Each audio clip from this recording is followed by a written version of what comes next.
खास श्रावण मासात केला जाणारा कांदा लसूण विरहित असा मसाले भात आज आपण बघणार आहोत।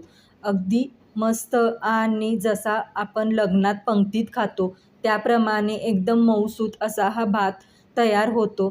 तर व्हिडिओ शेवटपर्यंत नक्की बघा। नमस्कार, यम्मी कुकिंग विथ पूजामध्ये आपले स्वागत आहे। आता सर्वप्रथम आपण साहित्य बघून घेऊया। इथं मी 2 वाट्या बासमती तांदूळ घेतलेला आहे। आपल्याला इथं घरगुती आपण नेहमी जो वापरतो तोच तांदूळ घ्यायचा आहे। याऐवजी तुम्ही बासमती छोटा तुकडा घेतला किंवा इंद्रायणी घेतला तरी पण चालेल।